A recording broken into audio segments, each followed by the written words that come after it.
Okay, so the next one is we do not spend one-on-one time with people of the opposite sex.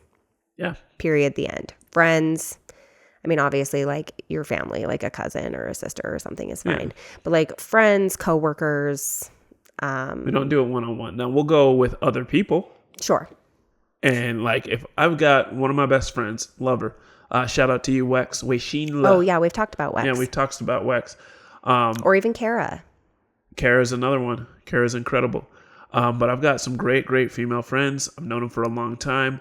If we hanging out together. Like Chelsea's coming along, their husband's coming along, or their boyfriend or whatever that whatever looks like. Their situation looks like. But we're not doing one-on-one, and it's just a respect thing. I don't ever want my wife to worry about it. I know our marriage, just like every other marriage, has their highs and lows, and there are times where we are just so romantically engaged, and there are times where we got 5 kids and we're stressed about money and we're doing this and we're doing that, and maybe I'm annoying her because I never put my shoes away, and we've had an argument about that. Never. Either way, I'm not hanging out with the girl one-on-one because I don't want to be susceptible to anything like that, any infidelity situations. And I think she does the same way. 100%. 100%. There's not a fallback. She's my fallback. Well, and I think too that, and again, we've talked about this as well. So I, after I got divorced, my best friends was a group of 4 guys, because I worked with one of them. Shout out to Matt. Matt and I were really good work friends, and he shared a apartment or whatever condo with 3 other guys, and I basically lived there. They were some of my best friends, and they were like my safe place at that time in my life. Like I felt safe when I was with them because they were kind to me. They were thoughtful. They were respectful. They cared about me. They cared about my feelings. They were a safe place for me. And when Bedford and I seriously started dating, I stopped going over there. And without Bedford, like we didn't hang out anymore.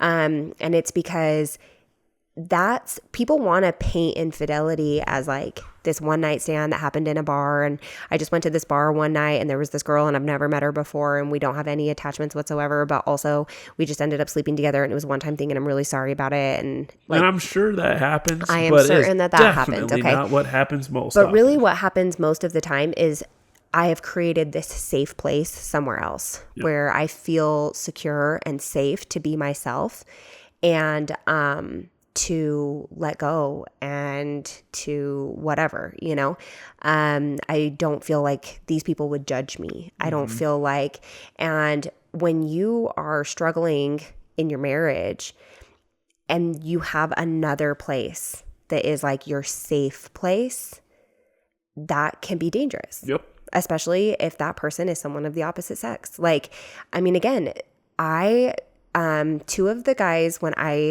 out of those 4, 2 of them were dating someone. But the other 2 weren't. And sometimes like they would just put their arm around me when I was upset, or we'd be watching a movie and we'd be all like snuggled in, right? And like I didn't ever have any feelings for those people. You didn't have no feelings.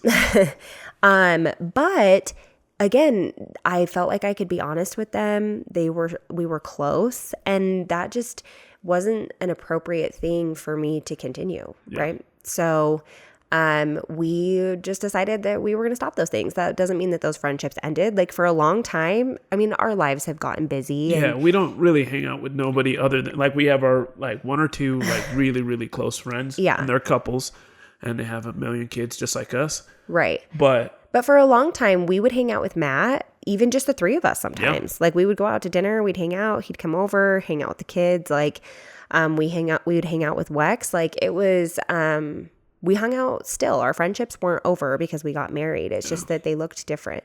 Right. And like in all transparency, we don't hang out very often with anybody. Like no, literally anybody. I feel bad because people will be like, we should get together. And I'm like, oh my gosh, yes. However, I have learned now to start saying like, I am not a flaky person, really. I try really hard not to be flaky, but realistically, this ain't gonna happen. There's not an extra 3 minutes in a day. I always tell people, by the time I realize I have free time, I'm in it.